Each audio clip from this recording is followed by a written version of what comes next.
She was punished for speaking where silence was law. He was the Pharaoh, cloaked in gold and command. What began as a moment of defiance unraveled a fate neither expected, where pain met mercy, and mercy demanded more than silence. The scream never came, only the sharp thud of bone against mudbrick and the wheeze of breath forced from her chest. Layla hit the ground hard, her knees splitting against the baked dirt as her husband's hand still hung in the air, fingers curled, not quite satisfied. His breathing was heavy, not from rage alone but from the burden of being seen. A courtyard full of whispers, of servants looking away too slowly, of guards pretending their spears needed realignment. The blow had landed not just on her face but on his pride, and that always demanded more punishment. She had only spoken 4 words, trembling and soft, in the presence of Pharaoh Atenhotep during a royal offering at the Temple of Horus. The words weren't blasphemous, weren't even a challenge. She had merely asked, "Shall we bring more?" When the scent of incense began to fade, but her voice had carried. Pharaoh had turned. Her husband's face had tightened like leather drying in the sun. Later that night, silence had not spared her. Now it was morning again, and Layla's eye was swollen shut. The sky above Thebes bore no mercy, brilliant and endless and cruel. She moved like one whose bones had learned to expect pain. Her husband, Sabira, was already gone, summoned to the eastern canals where the pharaoh's engineers cut through rock to bring water to his god-made fields. He hadn't spoken to her since the temple. He didn't need to. His silence was its own sentence. She could feel it pressing against her ribs, heavier than any blow. She didn't dare leave the courtyard, but the summons came anyway. A chariot, black lacquered and pulled by 2 lean horses, stopped just outside the house. The driver didn't speak, only held out a scroll bearing the royal seal. Layla's heart stuttered as she unrolled it, hands shaking. The words were short. "You are summoned by Pharaoh Atenhotep. You will come alone, speak to no one." It could have been an execution order dressed in formality. It didn't matter. She had no choice. By the time she reached the palace, the sun stood at its cruelest, boiling the sand into glare and casting no shadows deep enough to hide in. She was led through columned halls by a steward who did not speak, his sandals clicking against polished stone. Around her, carved walls danced with stories of war and god-kings, of triumph and sacrifice. But none of those kings had heard her voice. Only one had, and it had brought her here. The doors opened not to a court or a throne room but a private garden. Cool air wafted from stone fountains, and shade fell in soft patches beneath sycamore and fig trees. In the center, seated on a low stone bench, was Pharaoh Atenhotep, his golden pectoral gleaming like a sun that refused to set. He looked up as she approached, and for a breath said nothing. His eyes were unreadable, sharp, tired, curious. "You spoke in my presence," he said finally, voice smooth as linen pulled taut. "Why?" She did not fall to her knees. She did not hide her bruised face. She could not. She stood barely and whispered, "Because the incense was dying. I thought it mattered." And no one else noticed. She hesitated. Then quieter, "They did, but they didn't speak." Pharaoh leaned back, folding his arms. He studied her, not like a man assessing beauty or defiance, but as though trying to see something beneath the skin. The silence stretched so long Layla began to think it was her punishment. Then he said, "Your husband. He struck you because of this." It was not a question that sought confirmation. It was a statement of fact. Her silence was answer enough. "I watched you kneel after the blow," Pharaoh went on, "but I did not see shame in your face. Only silence and something else. Fear, perhaps, but not defeat. Why?" Layla blinked, unsure how to speak. No one had ever asked her why before. Her words had always been either duties or apologies. She drew a shaky breath. "Because I knew the gods were watching, and if I fell apart, even they would turn away." Pharaoh was still for a long time. Then he said quietly, "I summoned you to punish you." Her heart dropped. "But now I do not know what punishment would serve. Perhaps staying." She looked up confused. "Stay?" "You are not dismissed," he said. "You will remain here. You will not return home." She almost fell then, not from another blow but from the weight of that single sentence. Not return home. The walls of that house had heard her cries and never once wept with her. Now this man, a king, told her she would not return, and it felt like mercy shaped in the most impossible form. "But my husband will be informed," Pharaoh said, cutting across her. "He will understand that his wife is now under royal protection." It was not phrased as a threat, but Layla knew the Nile had never needed to roar to drown a man. He rose then, taller than she had expected, and looked at her with a gaze that bore no lust, no pity, only something old and heavy like judgment carved into stone. "Rest now. Tomorrow you will begin your service here. You have a voice. We will see what it can do." He turned and left her standing alone beneath the trees. The steward reappeared silently, beckoning her down a side path. She followed in a daze, past lotus ponds and sunlit corridors, until they reached a quiet chamber with woven mats, a basin, and a fresh linen robe laid across the bed. The door closed behind her, and Layla stood still in the silence, unsure if she had escaped a prison or entered another. That night she slept without bruises for the first time in years, but peace did not come easy. Dreams flooded her mind, visions of Sabura's voice twisting in rage, of servants whispering behind hands, of Atenhotep's eyes watching without blinking. And beneath it all, a strange fear she had never known before, the fear of being seen and not hated, of being allowed to exist beyond obedience. Morning came with soft knocks and a tray of figs, barley bread, and sweet beer. A young girl entered, eyes downcast, placing the food on a low table before retreating. Layla sat and stared at the meal. She should have eaten, but her stomach twisted with uncertainty. The door creaked again. This time it was not a servant, it was Pharaoh. Unaccompanied, unguarded. Just a man in a light robe, his feet bare on the cool stone. "You didn't eat," he said simply. She looked at him, then down. "I didn't know if I should." "You should eat. You'll need strength." "For what?" "For your first lesson." And then he sat beside her, not on the higher chair but on the mat, not as a king, as a teacher. Layla could not speak. Something in her cracked, not like a broken bone but like a sealed jar finally letting in air. She picked up the bread, tore a piece, and ate. Atenhotep nodded. "Now let us begin." Morning light settled over the quiet chamber like a blessing too soft to trust. Yet Layla rose to meet it because fear had trained her long ago to greet every dawn ready for anything. Another bruise, another apology, another silence. Instead, she found Atenhotep already waiting, seated cross-legged beside a low cedar table cluttered with thin reed brushes, ink palettes, and fresh papyrus that smelled faintly of the marshes where it had been cut. He gestured for her to kneel opposite him, and when she did, the soles of her feet tingled as though the cool stone could sense how unsteady her purpose felt. The Pharaoh spoke little. He simply unrolled a fragment of him, the words flowing like waterplints across the page, and bade her read. She had learned her letters in childhood before marriage taught her that knowledge must shrink to fit a husband's temper, yet the shapes still lived under her fingers like sleeping birds. Her voice cracked on the first line, more from habit than difficulty, but Atenhotep neither flinched nor hurried her. Instead he closed his eyes, listening as though each syllable were incense, and by the time she reached the verse praising Mad, the goddess of balance, her tone had steadied into something almost whole. When she finished, quiet pressed in, broken only by the drip of a distant fountain. Atenhotep opened his eyes then, and in that unguarded instant she saw a glimmer she could not name, sadness, relief, possibility, before his expression settled back into calm authority. "You read as one who was once unafraid," he said, and she felt the compliment and the indictment braided together like strands of palm rope. He placed another sheet before her, this one blank. "Now write," he commanded, handing her a brush. "Write anything, a prayer, a question, a truth you have never spoken."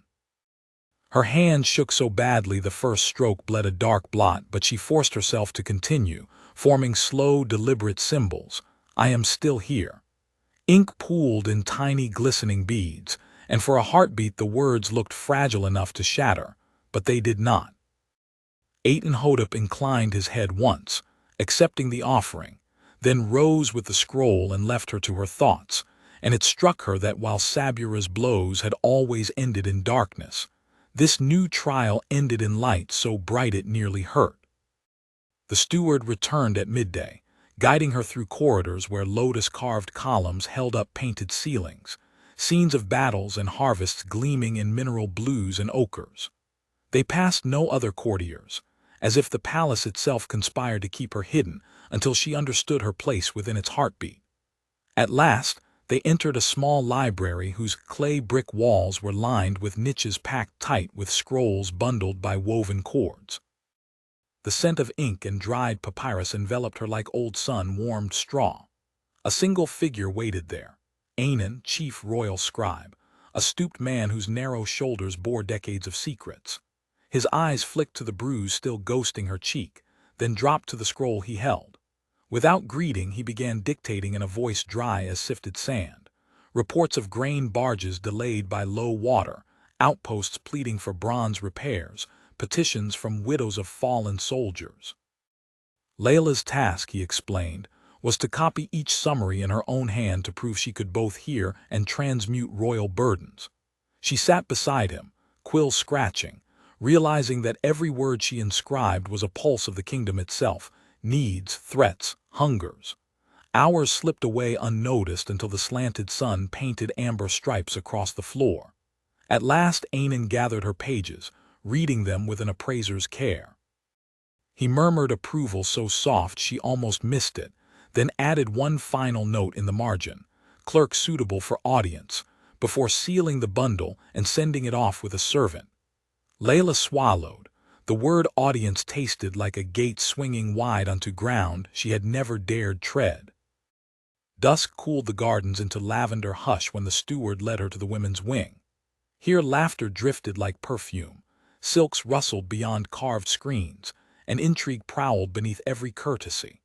Waiting at the threshold was Lady Mayetta, cousin to the queen, her braided wig perfumed with myrrh, her eyes rimmed in malachite green that heightened their sharpness.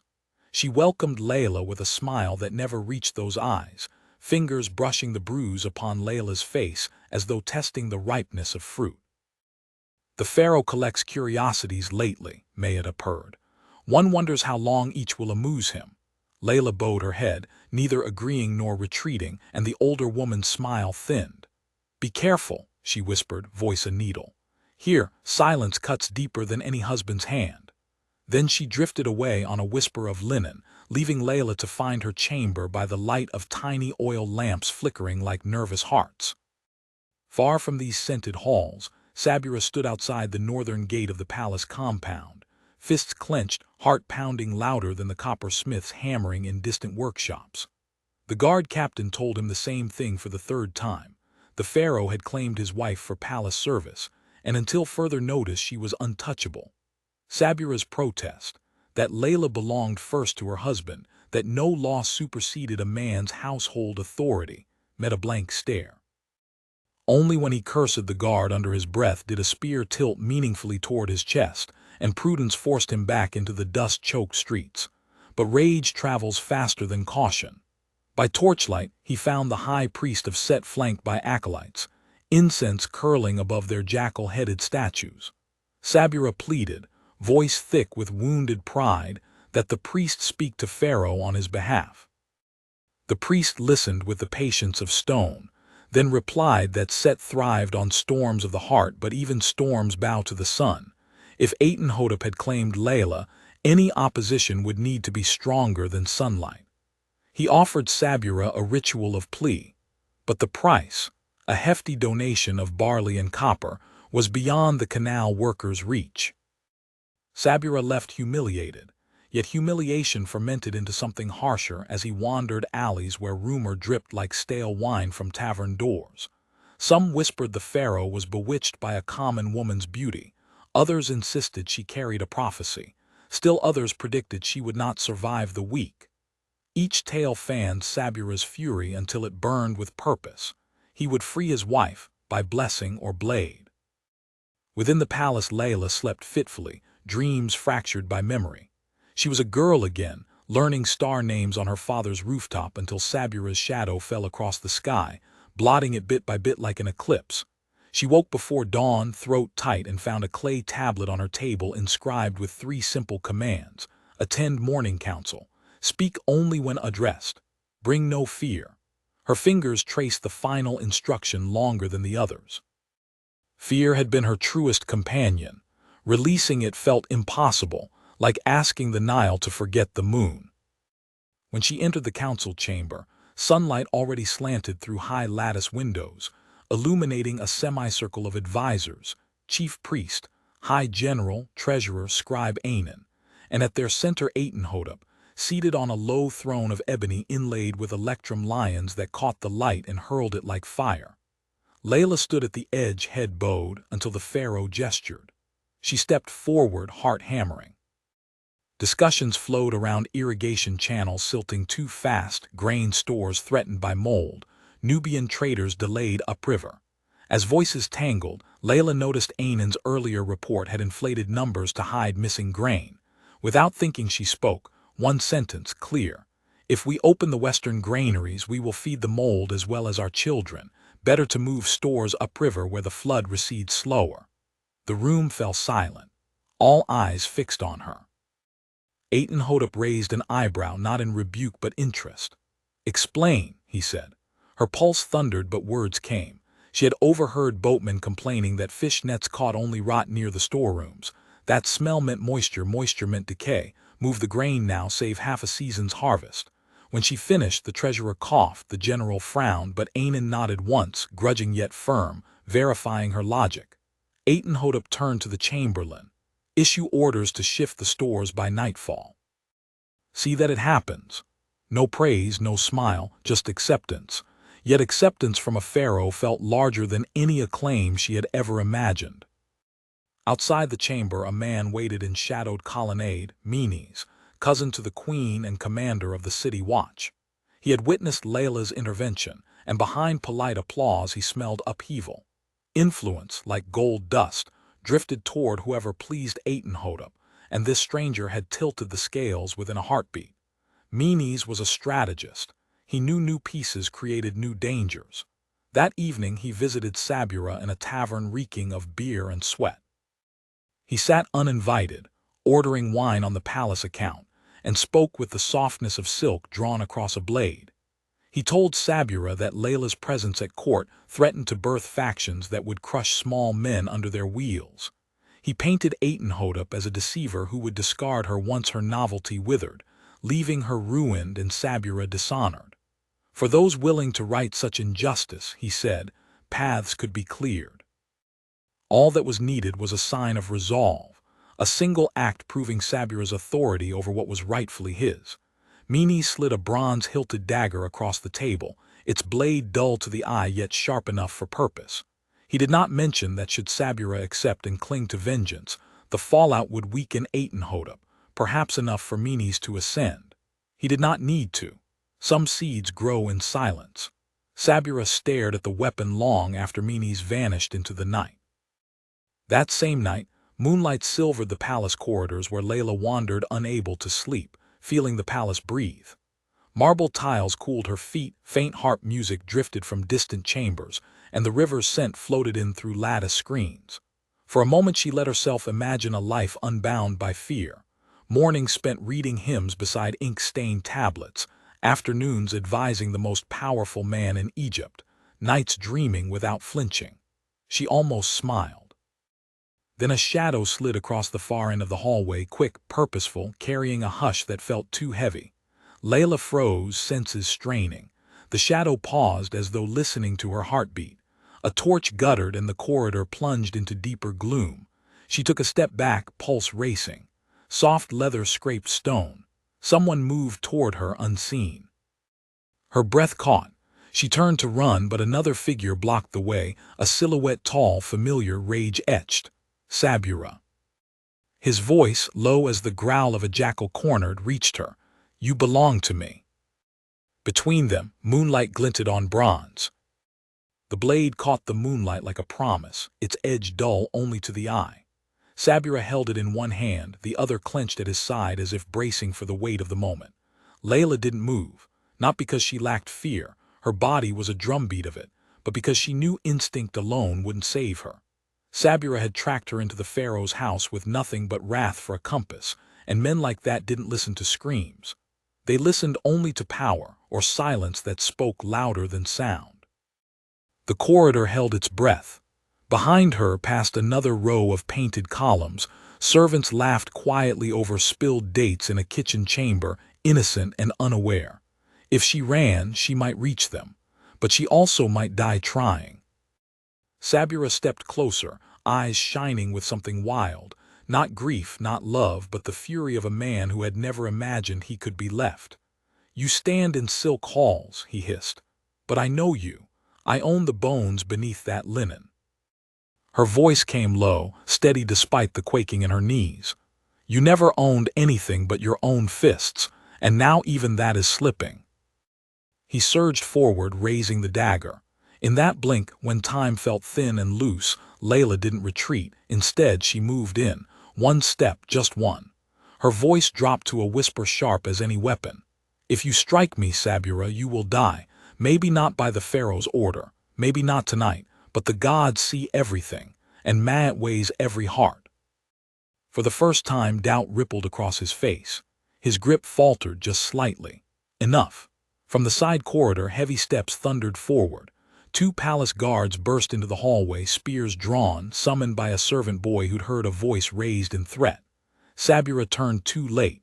The hilt of a spear cracked against his temple and he dropped, dagger clattering across the tiles.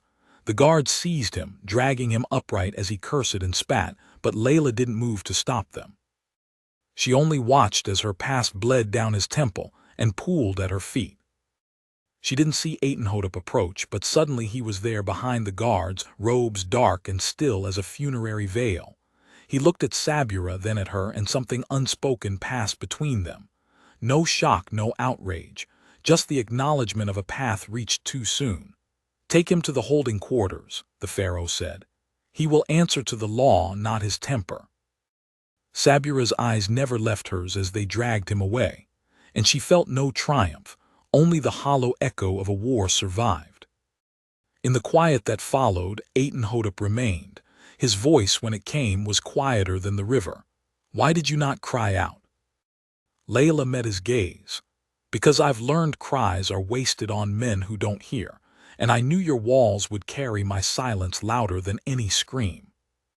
The corner of his mouth twitched, not a smile, but almost. He nodded once, then turned and without another word walked away. She was left alone again in the corridor, though this time the darkness didn't feel so thick. Word of the incident spread through the palace before sunrise. By morning, Layla's name lingered on the tongues of servants and council members alike, not as a whisper of shame, but as a story reborn. Some said she had cursed her husband in a forgotten dialect and rendered him powerless. Others claimed she had wrested the blade from him and held it to his throat until guards arrived. None knew the truth, but all agreed on one thing. She was no longer just a curiosity in the Pharaoh's court. She was a woman who had stared down death and didn't blink. In the queen's chambers, Mayetta read the news etched in the lines of a courier's report and frowned. Power drawn toward Layla threatened the delicate balances she had spent years nurturing. So that afternoon, she visited Layla in the herb gardens, where the younger woman knelt trimming frankincense leaves for ritual ink. "You've grown brave," Mayetta said without pretense. "Or perhaps you were always brave, and we simply hadn't noticed." Layla didn't rise. Bravery isn't something one chooses. It's what's left when there's nothing else. Mayetta considered that. Then she leaned close. "The court is a game of survival. Don't mistake the Pharaoh's attention for permanence. Men's favor changes with the Nile." She straightened, already turning. "But if you're wise, you'll ride the flood before it drowns you." That night Layla dreamed not of Sabira, but of fire, bright, purifying, endless. The next days unfolded quickly. Atenhotep summoned her twice more to the council chamber, each time allowing her to speak not only on grain or irrigation, but on patterns of unrest she had noticed among the canal laborers, the very people she'd once walked among. Her insights, born not of scrolls but of suffering, began reshaping policy. The court watched this shift warily. Anan, the scribe, maintained his silence but copied her words into official records. The general listened, arms folded. Even Menes, that cold watcher in the shadows, began attending more frequently, though his expression never warmed. Then came the trial. Sabura, dragged in chains before the lesser court, bore bruises beneath his beard and fury in his eyes. He shouted of his rights, of stolen wife and wounded pride. He insisted Layla had bewitched the Pharaoh, used charms or poisons to ascend. Witnesses were brought, servants, guards, one of the scribes. Each told the same story. Sabura had entered the palace armed, had threatened a woman under royal protection, had intended violence. But the law in Egypt was not easily unmade by testimony alone. Custom favored husbands. Wives were seen as part of the household, sacred, yes, but bound. Atenhotep did not attend the hearing in person, but his voice reached the court in the form of a single scroll, sealed with the royal stamp. It was unrolled at the trial's end. Within it the Pharaoh had written plainly, "Let it be known, by decree of the living Horus, that Layla, daughter of Sefu, is no longer under bond of marriage. Her freedom is secured by the protection of the throne. Any man who threatens her, threatens Egypt." Silence followed the reading. Then the scribe rolled the scroll again and nodded. The court had spoken. Sabura would be imprisoned for one season cycle, then exiled beyond the eastern dunes. It was not execution, but it was final. When they led him past her, he paused. "You think this ends me," he growled. "But even a jackal waits. Even ashes can spark again." Layla said nothing. She had no fire left to feed him. She returned to her quarters that night beneath a sky swirled in stars. The Nile murmured low against its banks. She sat by the window, legs folded beneath her, and breathed. For the first time she let herself weep, not from pain but from release. But not all threats come from bruised men. Sometimes they wear robes of ivory, sit in gilded chairs, and smile too gently. Menes, ever quiet, ever calculating, moved through the court like a shadow folding into other shadows. He saw the Pharaoh's attention bending toward Layla, the way her thoughts shaped council decrees, the way common people began whispering her name with reverence. And he understood that the power she had claimed, accident or not, was dangerous to those who thought the palace walls belonged only to them. So he began his work. Entered rumors first, that Layla's counsel was sourced from omens, not wisdom, that she had once served a cult of forgotten gods in the southern marshes, that her former husband had merely tried to silence a heretic. When that failed to shake the court, he tried charm. He approached Layla directly, offered her an alliance. "You are wise," he said, "but wisdom must be guarded. Many rise too quickly and find the ground was not meant to hold them." She declined kindly. He did not ask twice. Then he did what all desperate men do. He looked for cracks. He found them in old temple records, an offering not given, a name once scratched from a marriage scroll and rewritten in haste. He commissioned spies to follow the midwives who had known her birth, the priests who'd blessed her youth. And eventually he uncovered something. Not damning, not wicked, but something strange. Layla's mother had died shortly after her birth. Her father had buried her in a grave near the old riverbank, but the priest who performed the rites had vanished within a year. The locals said the child had cried with such intensity for days after the burial that a palm tree near the grave had withered. Silly talk, superstition. But to Menes it was a lever.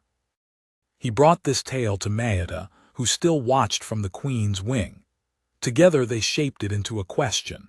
Was Layla truly a blessing, or had she brought with her something darker? The next day the queen summoned her. Queen Neferir was not cruel, but she was deliberate. She welcomed Layla with warmth and tea and asked her to tell her story from the beginning, not the palace story, but the story of her life. Layla did, carefully, honestly, and at the end Neferir said nothing for a long time. "Some say your pain is what gives you sight," the queen murmured. Others say pain blinds. I've not decided which is true. Then soft as a lullaby. But if you remain, it must be by the Pharaoh's will, and not his heart alone. Layla understood. Power gained through affection is fragile. Power earned through loyalty could endure. That evening, a parchment was delivered to her chamber. It bore only a single sentence, written in the Pharaoh's own hand. Will you stay, not because of safety, but because of what we can build? Beneath it, a place for her reply. She stared at it long after night had fallen. Then she dipped her brush and wrote, "Yes." The parchment was returned at dawn, rolled and sealed in wax that still held the warmth of her fingertips. The boy who delivered it bowed so low his forehead nearly grazed the floor, and when he vanished down the corridor, Layla remained standing by the window, watching as the golden edge of the sun lit the palace roofs like embers. She had said yes. Not for the protection it granted her, not for the favor it might ensure, but because in the quiet hollows of her spirit she had finally felt something stirring, something she had nearly forgotten how to name. Hope. Fragile as spun linen but steady in her chest. And yet hope always arrives shadowed by doubt. In the days that followed, Layla found herself tethered to something both intimate and perilous. Atenhotep did not summon her for counsel as often, but when he did, it was never in public. Instead, he asked for her presence in quieter spaces, near the eastern lotus pools, within the painted alcoves of the royal library, or along the raised walkways of the shrine gardens where priestesses seldom ventured. These meetings were never announced and rarely witnessed, save by the occasional servant or bird perched in the eaves. But even whispers have wings, and the court began to shift again. Layla felt it first in the silence. Where before courtiers had been cautious but curious, now they passed her with downturned eyes, their greetings clipped or absent. The seamstress who once brought her linens in colors she had not yet learned to name now left them folded without a word. Even the temple cooks, who had once smiled and shared bits of honeyed figs, now regarded her as one might a lion in the hallway, noble perhaps, but not to be trusted. It was Menes, of that she had no doubt. He had not forgotten her refusal, and men like him never forgave being dismissed. She knew he worked from the shadows, dripping ink where silence had been, whispering poison into ears already hungry for scandal. And still, she did not respond. Not at first. Then, 3 nights after her note had been returned, she was woken by a noise that was not wind. A soft creak, like a heel shifting on stone. She sat upright in the darkness of her chamber, heart already pounding, breath shallow. The oil lamps had long since burned out. The moon hung low through the lattice windows, casting broken silver on the floor. She heard it again, closer this time. Another step. She did not scream. Instead, she slid her legs over the side of the bed, feet bare on the cool floor, and reached beneath the low table where she had hidden the pestle from her herb work. Not a weapon, not truly, but heavy, solid. She waited. The shadow emerged from behind the pillar at the far end of her room. A man, hooded, face obscured but hands bare. One held a short blade. He moved swiftly, assuming she would freeze. But Layla had known too many nights like this in the past, nights of footsteps that meant pain, of silence that meant danger. She did not freeze. She struck. The pestle caught the man's forearm as he reached for her, bone cracking beneath it. He dropped the blade with a grunt. She swung again, this time at his side, but he twisted and grabbed her wrist, slamming her back against the stone wall. Stars exploded behind her eyes. Her breath caught. And then the door burst open. 2 guards, Atenhotep's personal retinue, rushed in, blades drawn. The intruder turned to flee, but one of the guards tackled him to the floor while the other raised the alarm. Within moments, more feet thundered in the halls. Lights were lit. The palace woke in chaos. By the time Atenhotep arrived, robed and barefoot, Layla was seated on the edge of her bed, face bloodied, lips split, the pestle still gripped in her shaking hand. The intruder had been disarmed, unmasked, and revealed to be one of the outer scribes, unknown to her, but clearly not acting alone. The Pharaoh crossed the room in 2 strides, kneeling before her with a speed that shocked even the guards. "Who sent him?" His voice was low, deadly calm. She wiped the blood from her lip. "I don't know, but it wasn't random." He nodded once, then rose, turned to the guards. "Find out who he serves. Use any method short of death." And they did. Within 2 days, the scribe confessed, not out of loyalty but out of pain. He had been bribed, promised elevation, wealth, a home for his mother in the western hills. The gold had come through channels too carefully arranged to trace directly, but the scent of it led to Maeta and Menes. Atenhotep listened to the report with hands folded, face still. "Bring them both," he said. "Now." Layla stood at the far end of the audience hall when they were brought in. The queen walked with her usual grace, expression unreadable. Menes walked as if he owned the floor. Neither knelt, neither bowed. "You summoned your council," Maeta said calmly. "We are here." "You attempted assassination," Atenhotep replied. "You will not pretend it was politics." "It was not assassination," Menes interjected. "It was a test of loyalty, of wisdom, of restraint, a servant acting alone." "Enough," the Pharaoh's voice snapped like a whip. "You think me blind. You think this is how you preserve the realm." "It is how we keep it from slipping into fantasy," Menes said, louder now. "A common woman guiding royal policy, sharing your ear, your nights, your ink. What do you think the people will say? What do you think your enemies in Kush or across the sea will say when they hear Egypt bends to a girl's whispers?" Layla did not flinch, but she stepped forward. "And what will they say," she asked, voice calm, "when they learn Egypt tried to kill a woman for speaking the truth?" Silence. Atenhotep's eyes never left Menes. "You forget, counselor, that I am Pharaoh by blood, yes, but also by the will of the gods, and I do not think the gods favor cowards." He turned to Maeta. "You at least were wiser. You hid behind Menes, let him fall." Maeta's chin lifted. "If wisdom is silence, I will hold mine." The Pharaoh stepped back, "Then let the punishment match the deed." Menes was stripped of title, exiled, no gold, no fanfare, just a name erased from stone. Maeta was confined to the temple of Neith, no longer a queen, but a voice among the priestesses. Her words weighed only in prayer. When they were led away, Layla watched with no triumph, only sadness. The court had lost its venom but not its hunger.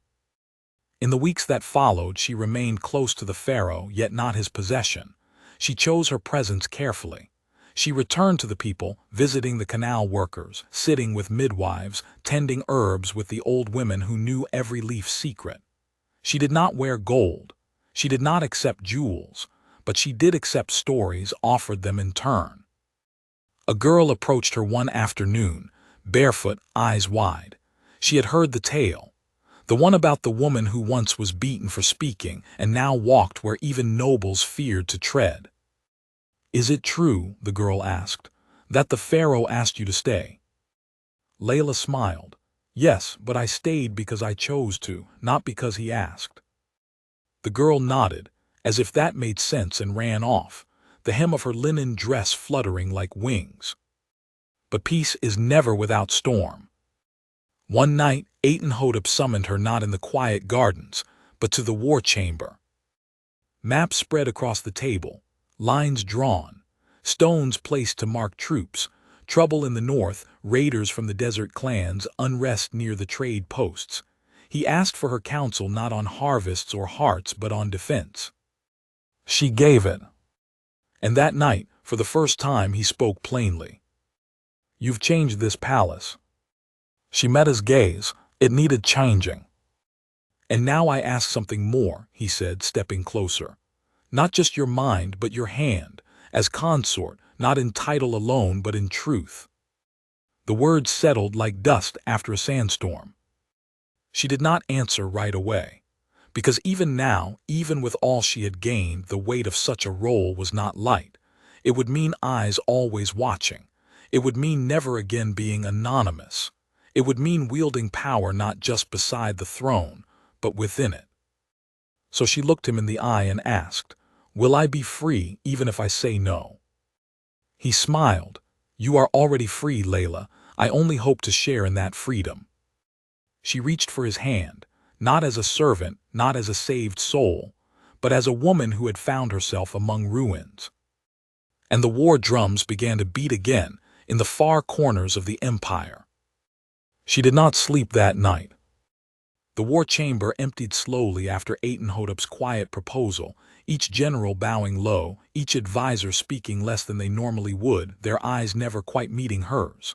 They all knew what had happened, or they thought they did. The Pharaoh had asked a former slave wife, once beaten for speaking in his presence, to stand beside him as consort, not in secret, not in shadow, but as a future queen. Layla remained behind in the chamber, watching the oil in the lamps shrink into pools of smoke, her hands resting lightly on the edge of the great stone table. Maps stretched beneath her fingers. They whispered of power, of borders, of lives that would soon be counted in blood. The war drums were not rumors. They were truths. Echoes of them had already reached the southern canals, the northern tomb roads, even the barley markets outside the city gates. Raids had turned into sieges. Fires left smoldering trail along Egypt's northern spines. And now the Pharaoh wanted her name to stand beside his, etched not only in flesh, but in law, in stone, in legacy. She had no answer yet. That morning Layla left the palace, not through the main gate but by the side alleys only the servants used, hooded, silent, no guards at her back. She walked out into the dust and noise of Thebes like a woman shedding her own skin. No perfume, no silk, just the hem of a plain dress lifting with each footfall. She passed merchants hawking figs, children chasing each other with clay rings, water carriers bent low under sloshing jars. No one recognized her, or if they did, they said nothing. A few eyes lingered, a few mouths whispered. She walked to the house she had once fled, the house where the door had never truly locked, where words cut sharper than whips, where her hands had trembled just at the sound of his footsteps. It was empty now. The neighbors said the man had vanished months ago after the priests came for him. Some said he had died in the desert, lost to the wind. Others whispered he had been seen begging in the markets of Nubia, a scar down his temple, muttering to ghosts. She stepped inside anyway. The house was smaller than she remembered. Dust coated everything. The woven mats were eaten through. A rat darted across the floor and vanished into the cracked wall, but she walked forward, each step echoing against her memories. There was the low table where he once demanded meals. There, the corner where she had curled with her arms over her head after speaking too boldly. There, the water basin she had once stared into, wondering how much longer she could live without disappearing. She sat down in the silence and wept. Not because she missed it, not because she mourned it, but because even freedom carried the scars of what came before it. Because even now, standing on the edge of a new future, she felt the weight of her old life still clinging to the corners of her soul. She wept until her body shook, until her breath came in gasps, until the dust rose in little clouds around her knees. Then she stood. When she returned to the palace that night, she carried with her a kind of stillness the guards could not name. Atenhotep was waiting, not in the war chamber, but in the small garden beside the statue of Mad, where the air always smelled of crushed herbs and jasmine. She walked to him, no veil, no hesitation. "I will not be your consort," she said. He blinked once. "You will not." She stepped closer. "I will not be a symbol. I will not wear gold just so others can pretend to understand my worth. I will not become part of a system that once crushed me." His jaw tightened, but he said nothing. "I will stand beside you," she said softly, "but as myself, without title, without crown. I will advise you. I will walk with you. I will even love you if you let me. But I will not vanish behind another man's name." The silence between them cracked like ice. Then he smiled, a small, tired, almost broken thing. "Then stay as yourself, Layla, that is who I asked." She nodded once. And so she stayed. Not as queen, not as concubine, not as wife, but as something stranger, something the priests could not name, a woman whose voice mattered, a woman the Pharaoh trusted more than his counsel, a woman who, when she stepped into the war chambers, was not met with sneers, but with space made for her at the table. War came quickly. The raiders from the northern cliffs were no longer just raiders. They were an army, driven not by conquest alone but by desperation. Crops had failed in the borderlands. Wells had dried, and with nothing left to lose, the clans had turned to taking what they needed. Egypt was strong, but scattered. The outer provinces were restless, and more than one noble saw the Pharaoh's new alliance with a former commoner as weakness. Layla knew this, and she acted. She began to visit the provinces personally, with guards, yes, but not in parade. She spoke not to governors but to the people. She listened. She asked what they needed, and then she returned with answers the generals did not expect. If we feed them, they will not fight. If we give them a voice, they will not scream in rebellion. If we treat them like citizens instead of shadows, they will not burn our borders. Some agreed, others mocked her. One noble laughed openly in the war council. "And shall we send flowers to their war camps as well?" Layla looked him in the eye. "You fear feeding mouths that might bite you, but they bite because you have taught them that hunger is their only inheritance." Atenhotep said nothing. He didn't need to. The silence that followed was answer enough. Still, the war would not be solved with speeches. And when the first town fell, its temples burned, its wells poisoned, Layla went with the soldiers to see it herself. It was there that she first saw the child. A boy, maybe 6, alone in the rubble, his hand clutched around a cracked wooden idol. He didn't speak. His eyes were too wide. His skin was covered in ash. She knelt before him, arms open. And though he did not move at first, eventually he stepped forward slowly until his small body pressed against hers, trembling. She brought him back. Not to the palace, but to the physician's house within the inner gardens. She washed his skin herself, sat beside him when he screamed in the night, sang to him softly when words would not reach him, and in the space of a week he began to speak.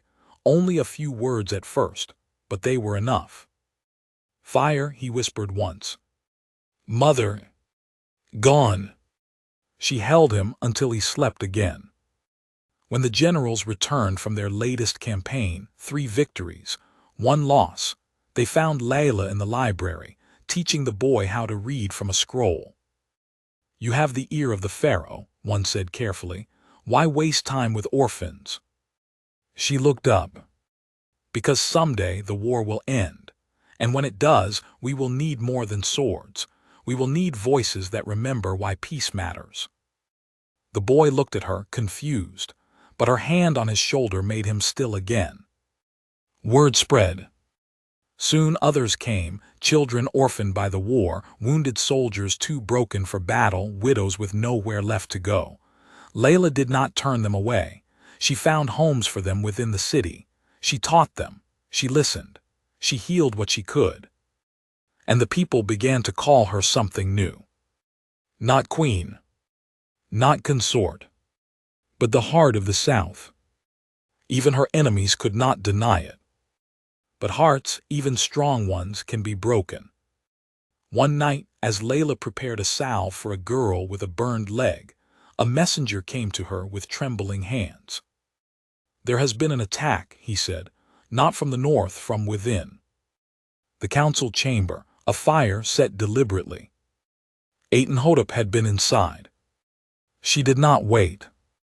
She ran through the palace like wind through dry reeds, skirts catching on stone, feet bleeding. Smoke still poured from the windows of the war hall. Guards fought to control the blaze. One dragged a body out, then another.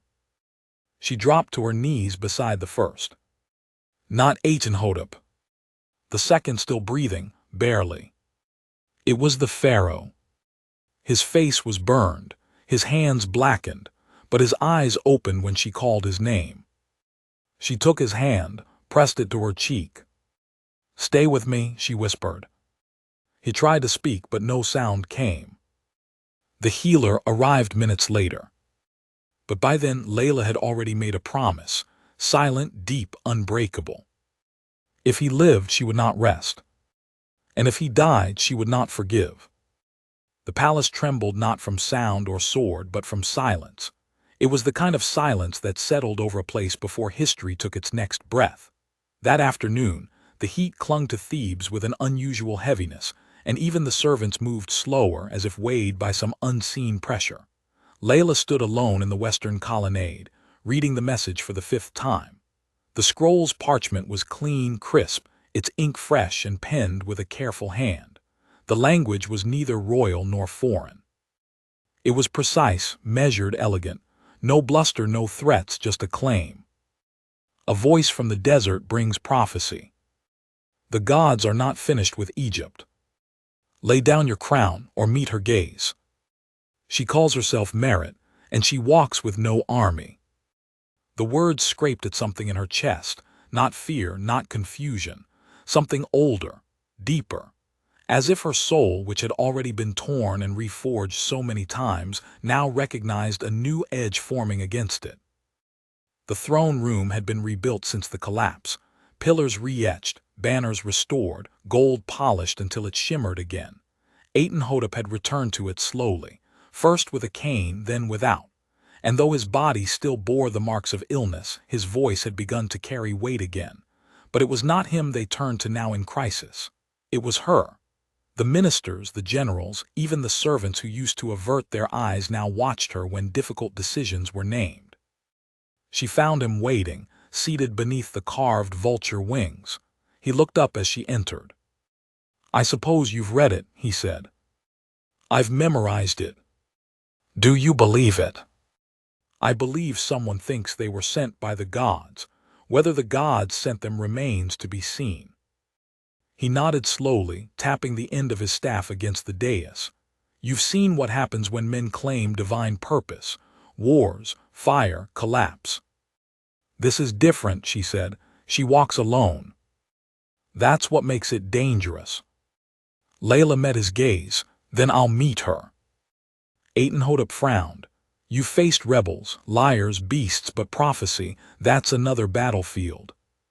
She didn't smile. "Then I'll learn to fight there too." He didn't argue. They met on the outskirts of Dendera. The land there was strange, caught between the fertility of the Nile and the raw edge of the desert. It was the kind of place where cities failed and tombs were swallowed, a place where only truth endured, or madness. Layla arrived at dawn, flanked by a small escort. She had chosen no banners, no armor. She wore simple linen, like the kind she used to wash by hand when her days still began with fear. The guards remained behind as she crossed the sand alone. The woman waited on a rock near the old shrine. She wore white. No jewelry, no symbols. Her head was uncovered, her skin sun-darkened but untouched by war. She looked up as Layla approached and smiled, not with arrogance or reverence but with a strange peace. "You came," the woman said. "I don't answer summons," Layla replied, "only threats." "Then you're here because you know I am one." Layla stood a few paces away. "You said the gods sent you." The woman nodded. "They did." "And what did they say?" "They said Egypt is no longer led. It is protected, and that protection has become possession." Layla's eyes narrowed. "The Pharaoh lives and he rules." "Does he?" Merit asked gently. "Or do you?" The words hit harder than any blade. "I never sought the throne," Layla said. "That doesn't change the weight it sees on your shoulders," Merit replied. "The people follow you. They echo your name, not his." "That's not betrayal, that's survival." "It's confusion," the woman said, "and confusion breeds collapse." Layla stepped forward. Then speak clearly, do you seek power? Merit shook her head. I seek obedience. To you. To the truth. Layla's voice dropped. And what is that truth? That you were chosen, Merit said. But not by the Pharaoh, not by the people, by the heavens.